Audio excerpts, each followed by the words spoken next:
Neste vídeo eu quero falar com vocês sobre aquele que foi considerado o maior ou melhor, o mais importante crítico literário do Ocidente no século XX. Trata-se do canadense Northrop Frye. Meu nome é Rogério Rocha, estou com vocês novamente. Espero que vocês possam curtir e inscrever-se nos nossos canais, tanto nas mídias sociais, nos perfis no Instagram e no Facebook, e sobretudo no nosso canal Hipertexto. Isso é importante para dar continuidade ao projeto. Pois bem, falar de Northrop Frye é falar de um canadense que nasceu em 21 e faleceu, melhor dizendo, nasceu no ano de 1912 e faleceu no ano de 1991, e que lecionou na Universidade de Toronto, mesmo lugar onde formou-se em filosofia, em teologia, e desde estudante começou uma carreira brilhante, né? Desde muito jovem, a destacar-se a partir daquelas constatações advindas dos seus estudos e das suas pesquisas. Northrop Frye conseguiu um lugar de destaque a ponto de Harold Bloom, assim que ele escreve, que Northrop Frye escreve Anatomia da Crítica, os seus 4 ensaios seminais que mudariam a história da crítica literária do século XX, Harold Bloom, que já era considerado um crítico de grande magnitude, disse que estava diante do melhor crítico ocidental do século XX. Falando de Northrop Frye, eu tenho que falar de algumas obras fundamentais para você entender qual foi a grandíssima contribuição que esse professor, formado também em teologia e em filosofia, né, professor de Toronto, da Universidade de Toronto, deu para o mundo.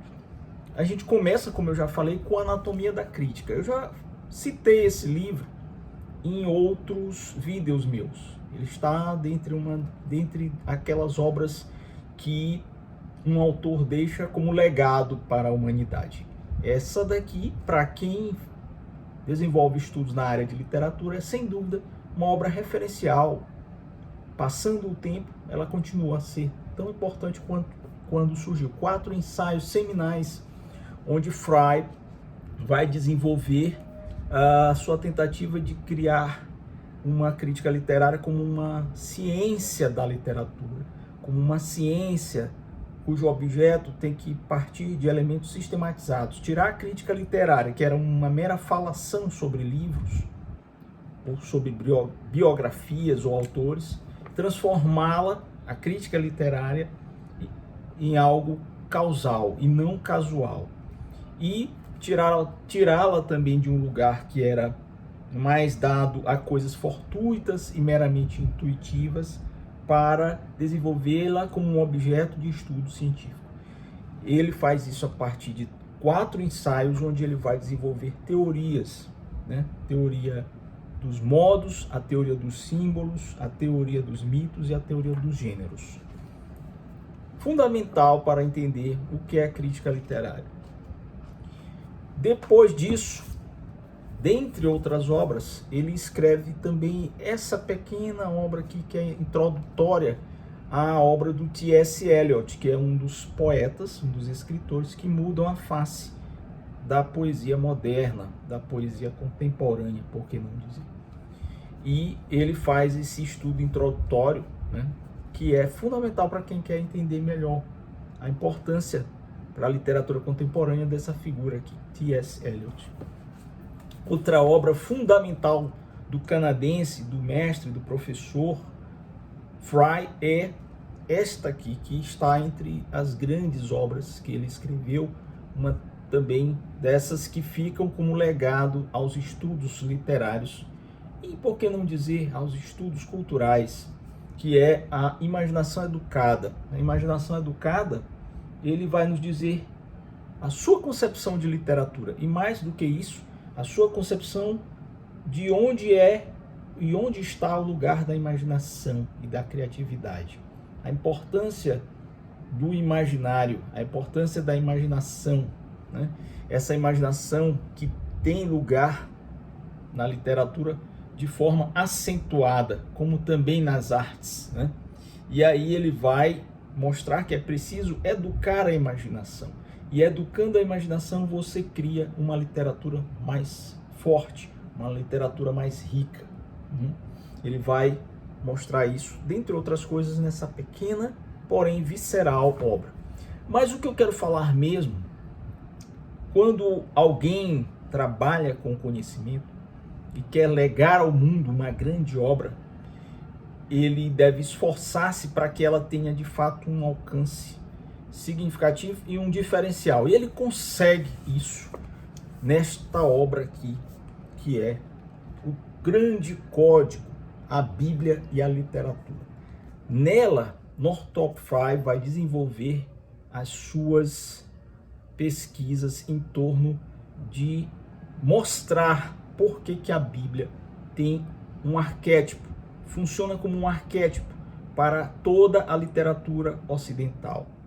Ao longo da história, esses arquétipos que já estão nos textos bíblicos, eles vão influenciar todos os gêneros literários do Ocidente. Em seus trabalhos de pesquisa, na pesquisa que ele apresenta em O Grande Código, a Bíblia e a Literatura, Northrop Frye, que era também formado em teologia e era também formado em filosofia, ele vai mostrar a separação do mitos com logos, da fase mítica para a fase lógica. E ele vai mostrar como a Bíblia pode ser e deve ser lida como, não como história, e não como um livro de sabedoria religiosa, mas como um livro que tem gêneros literários dentro da sua estrutura, e que esses gêneros literários, surgidos ao longo da construção da narrativa bíblica e da imaginação, estão como elementos determinantes para a história da literatura ocidental. Ele vai fazer isso de forma magnífica, né?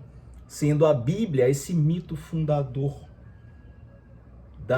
do Ocidente e um mito fundador também dos gêneros literários. E ele vai fazer isso de forma muito erudita, contudo de forma muito clara, muito evidenciada. A escrita do Northrop Frye, ela é lúcida, ela é objetiva, ela é até por vezes científica, mas também é imaginativa, né? Que é uma coisa que ele trabalha. Ele vai trabalhar com um elemento também de psicologia, né? A psicologia que está entranhada no indivíduo que cria a literatura, que usa a linguagem para tirá-la dos mitos e trazê-la até o logos, né?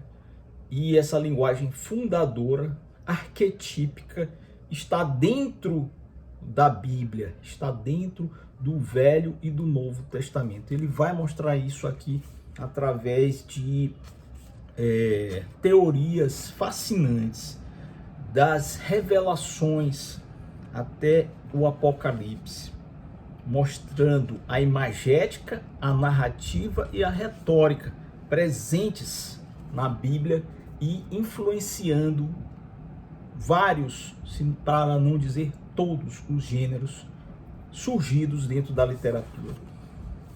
E ele faz isso em 2 volumes. No segundo, na continuidade desse monumental contributo à humanidade, ele desenvolve a segunda parte desses estudos com o poder das palavras, a Bíblia e a Literatura 2. E aqui ele vai dar continuidade e vai encerrar em parte, porque ele continuará a rebuscar, a retomar esse tema, né, ao longo de toda a sua produção científica, acadêmica e como escritor.